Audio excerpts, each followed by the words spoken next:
Good evening. 2 days ago, the Michigan Senate passed several election-related bills that would implement stricter voter ID requirements for both in-person as well as absentee voters. And although the Michigan governor will likely veto these bills, the lawmakers say that they have a plan nonetheless. Meanwhile, in a victory for religious freedom, yesterday the Supreme Court made a unanimous ruling that a Catholic foster care agency can in fact refuse to place children with same-sex couples. And lastly, we here at the Epoch Times got a chance to speak with the liaison for the Arizona audit, and he gave us an update as well as a new timeline for when we can expect to see the final report for the Maricopa County audit. Let's go through it all together.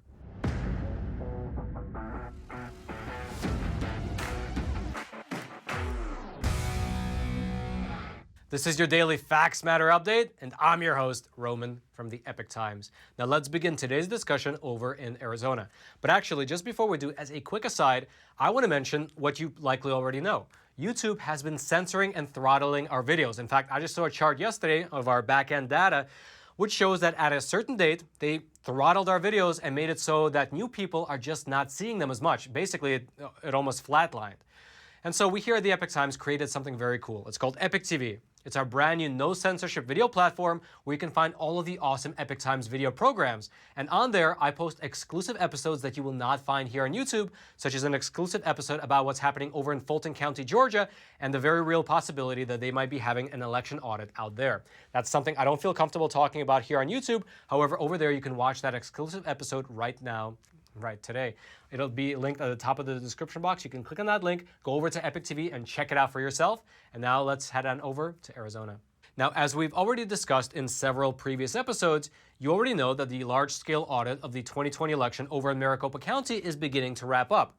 And as a part of that audit, the Arizona State Senate, they were doing a hand recount of 2.1 million ballots.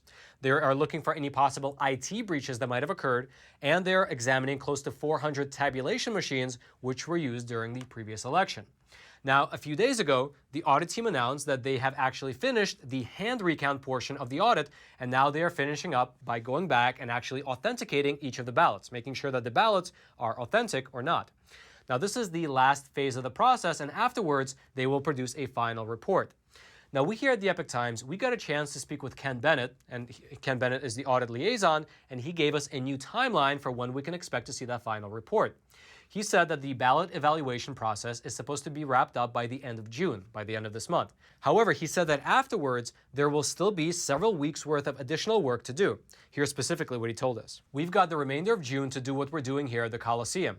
Then there's a few weeks probably of work on checking the envelope signatures and looking at voter registration anomalies and this work that we want to do on the retabulation.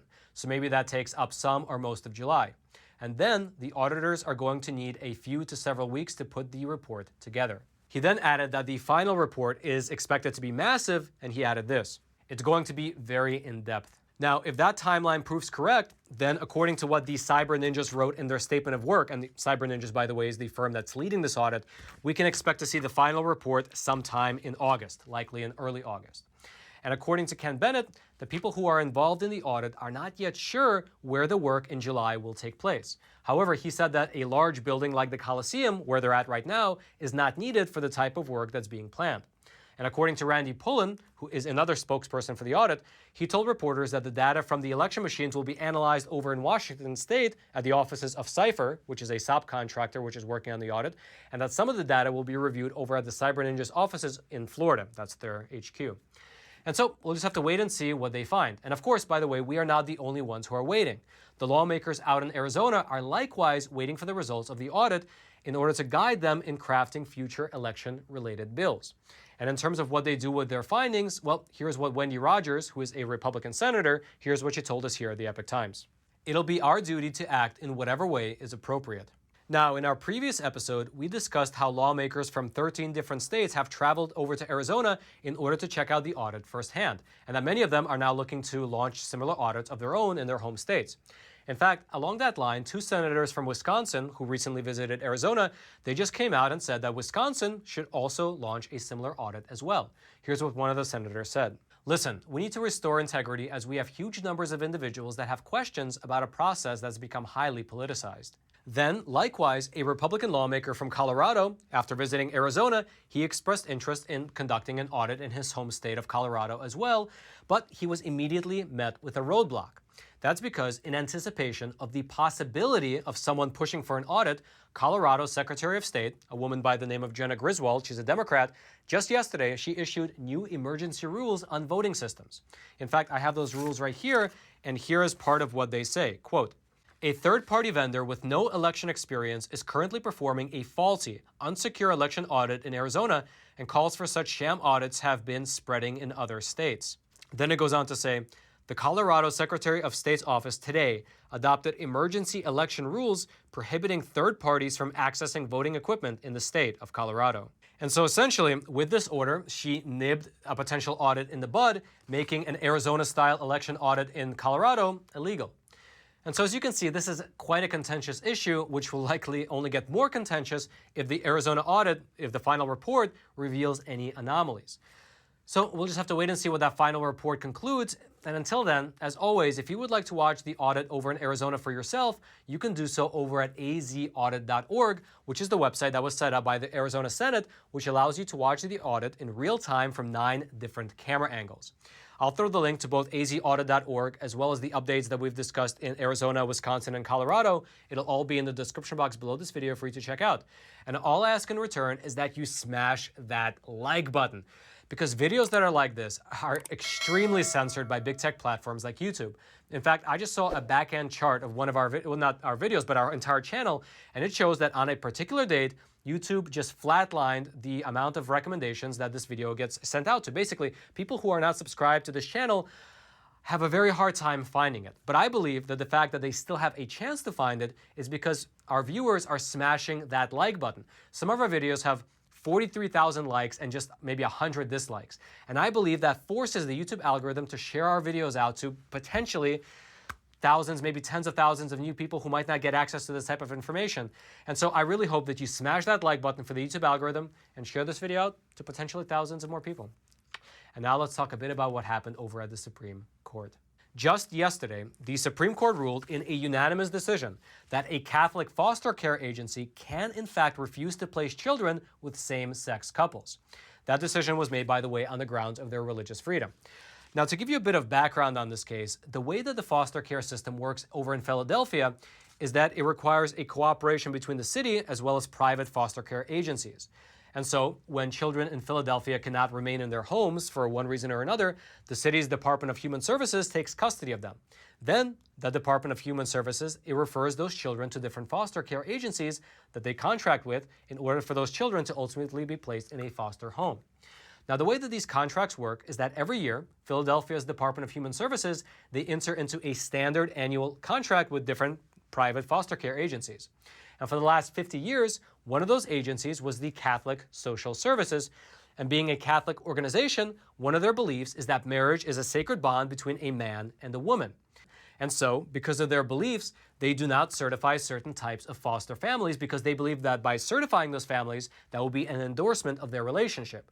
And so because of their beliefs, they do not certify same-sex married couples. However, it's also worth noting that they don't, for one, certify unmarried couples of any orientation, and secondly, they actually do certify gay people, just not married gay people. So for instance, if a lesbian woman wanted to be a single foster parent, they would work with her. It appears that their objection is strictly on the marriage component.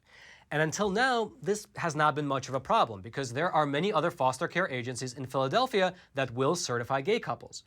And so they would just go over to them. In fact, over the last 50 years, not a single gay couple went to this Catholic organization to get certified because there are over 20 other organizations that they can go to.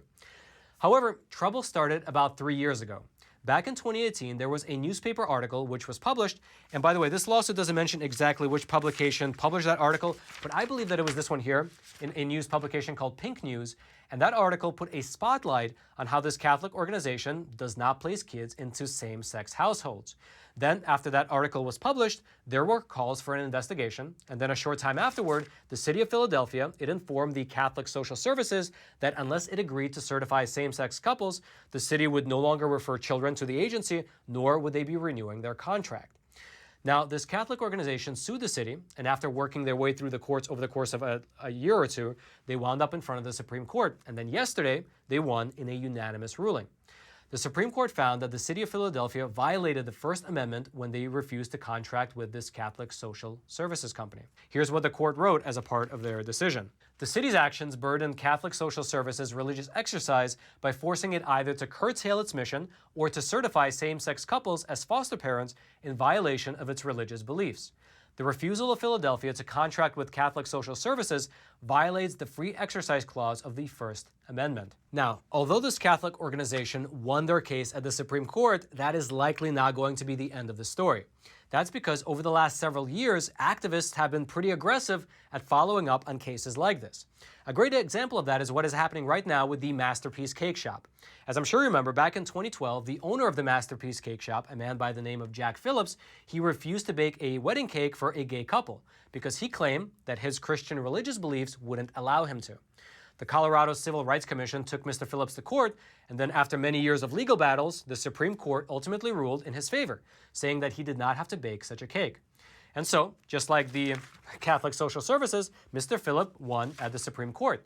However, his troubles did not end there, because soon after that case, Mr. Phillips was sued once again. What happened was that soon after he won his Supreme Court case, another customer, they called in, and they requested that he make a transgender cake. Here's what it says according to the court filing. The person called in and elaborated that she wanted a birthday cake with a pink interior and a blue exterior, and explained that the decision was a reflection of her transition from male to female, to which Phillips said, "The requested cake isn't a cake we could make." And so, after he refused to make the cake, citing once again his religious belief, this transgender individual filed a lawsuit against Mr. Phillips using, interestingly, the same lawyer that the initial gay couple used in their previous lawsuit against them as well. And just yesterday, a Colorado court ruled against him. They ruled in favor of the transgender activist and said that Mr. Phillips does in fact have to create cakes to celebrate gender reassignment. Here's how Mr. Phillips' lawyer reacted to that decision. Jack Phillips serves all people, but shouldn't be forced to create custom cakes with messages that violate his conscience. In this case, an activist attorney demanded Jack create custom cakes in order to test Jack and correct the errors of his thinking. And the activist even threatened to sue Jack again if the case is dismissed for any reason. This case and others represent a disturbing trend, the weaponization of our justice system to ruin those with whom the activists disagree.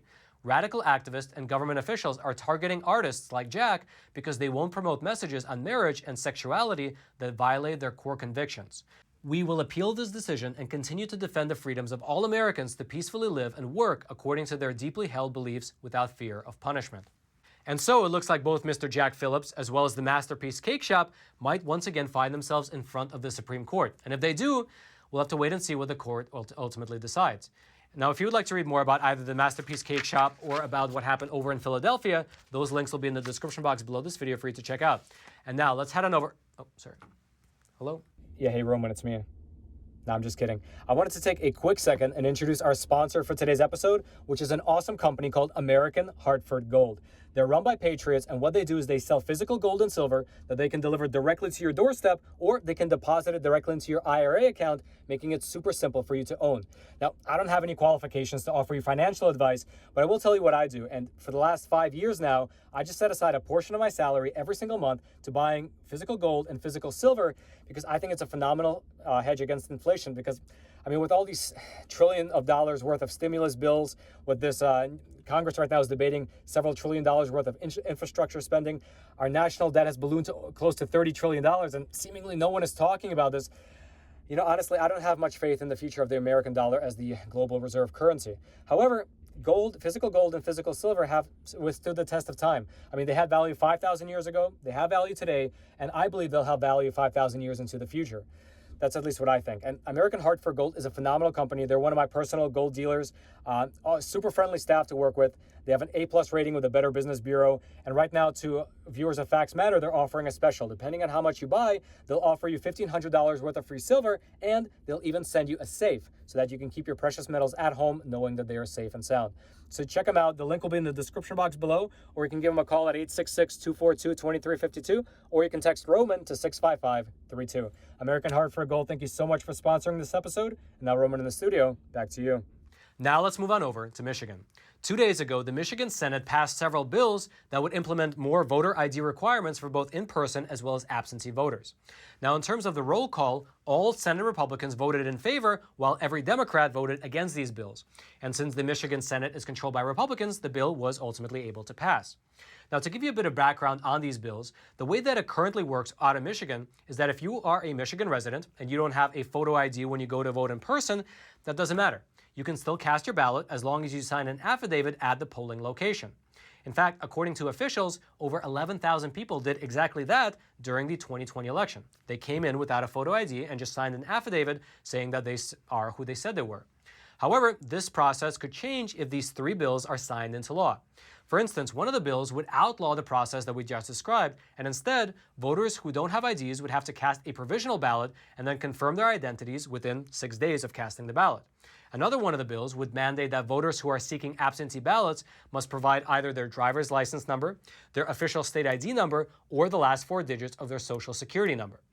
Now, in terms of whether these bills, which pass the Senate, will actually be signed into law, well, that is not likely going to happen. That's because the governor of Michigan, Ms. Gretchen Whitmer, she's a Democrat, she is likely going to veto all 3 bills.